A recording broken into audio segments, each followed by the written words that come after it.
Happy New Year, everyone. I hope you had an amazing Christmas, and I'm a little bit ill starting this new year. But we are starting off this year with these 11, not 10, PS5 games coming out in January 2025. Some of you might be excited for these, and some might be like, oh, it's a bit of a dry month.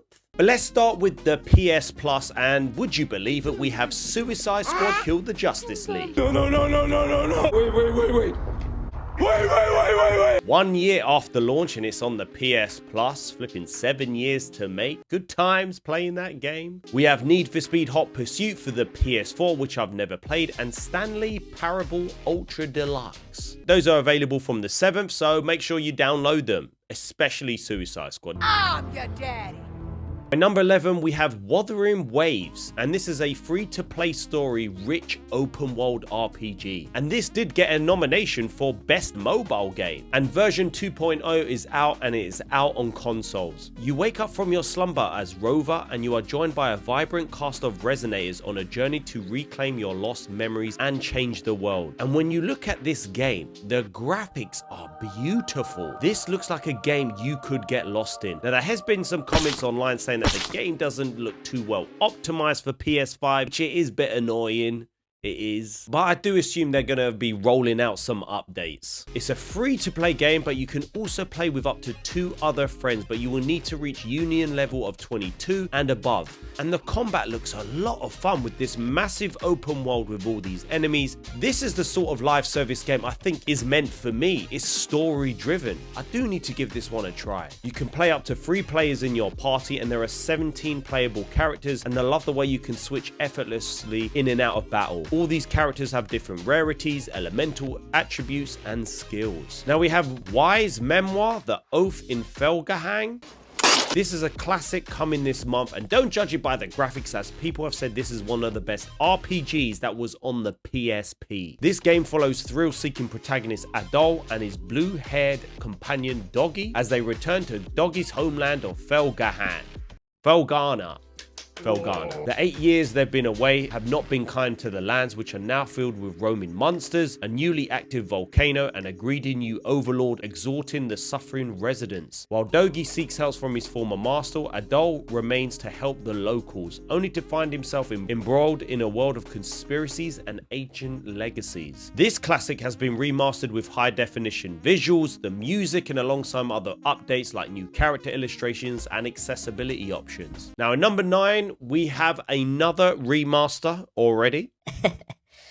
I promise this is the last remaster that's going to be on this list, all right? No, wait, we do have another one. Freedom Wars Remastered was on the Vita in 2014, and now this game has been improved in a number of ways. Updated graphics, improved performance, and improvement with the combat and gameplay. In a dystopian future, the world is ravaged by pollution and depletion of natural resources, and humanity lives in sprawling prison complexes called panopticons,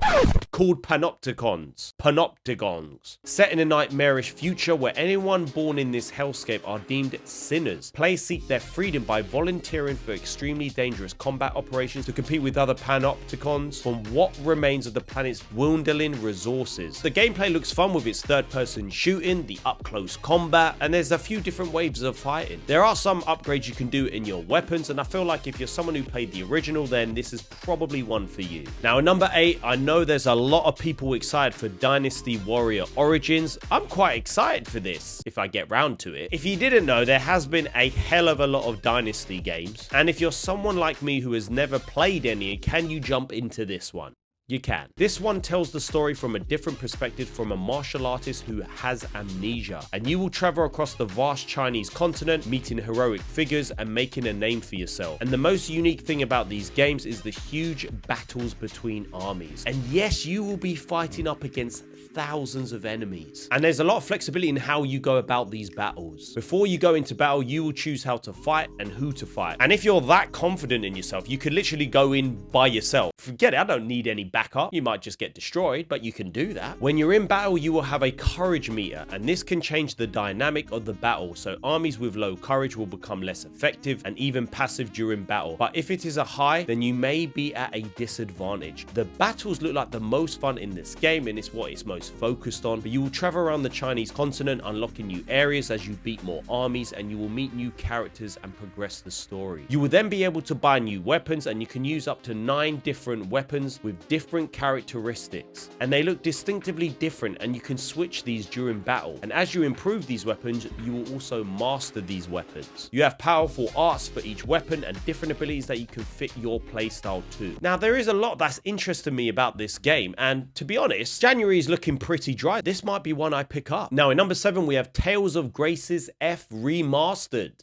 Another remaster? You said that was What? I didn't know there'll be this many. Tales of Grace F Remastered is a remaster from the 2010 version on the PS3 that was only in Japan, but then it was released in English and everywhere else in 2012. This is another action RPG with over 80 DLCs at launch. You can venture to the planet of Venture to the planet Ebphenia to become Asbel Lant.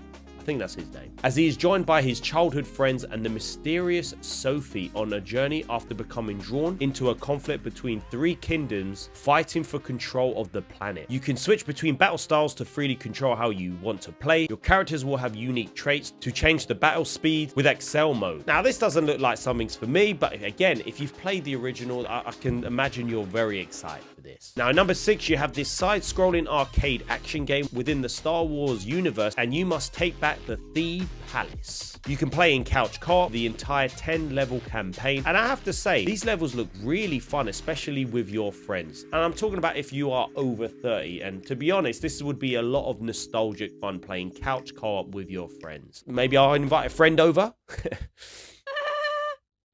I do have friends outside of YouTube. In number 5, we have Sensuality Echo of Ada, a PvPvE extraction shooter in which players are aided by the Cradle Coffin mech, an AI partner known as Magus. They must survive against xenomorphic creatures and other players in the hunt for resources on the surfaces of the ruined world of Amazia. Now, this can be played online PvPvE, but also in solo mode, PvE, which is quite good about the game. This does seem very cool as you will look for loot within this world, but you have to be careful for other bandits and enemies. The only thing I can imagine is that one damn guy who is waiting for you at the extraction point, who can't be bothered to go and find his own loot, and then he's just going to take all your loot. That would be very frustrating, but it can happen. The gameplay looks fun, mainly because it's third person. Third person is just the best. You have AO crystals, which are the resources for humanity, but also can be exchanged for money. But you can lose your Magus, which is the suit you are in, if you reach 0. But if you escape, then you can start using the materials you found to start improving your Magus. You will need to purchase or craft for better weapons, and the more rare it is, the better it's going to be. What seems quite fun and addictive as well is that you'll have to do quests whilst you're out trying to find loot, and this will improve your level and improve yourself as a drifter. What adds more depth is that your Magus actually learns from your experience and will eventually be able to advise you. There are a lot of customization, which is the best part of any game really, and what determines the look of your Magus is the systems you can choose from with all their own advantages and skills. And you can even have multiple Maguses.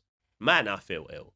In number 4, you can embark on a vast snow-ravaged kingdom in Tales of Iron 2. This is a sequel to the critically acclaimed action RPG. As Arlo, the heir to the Warden of the Wastes, adventure through harsh northern lands, home to the giant beasts and bandits, in an epic quest to overcome an ancient blood-starved evil.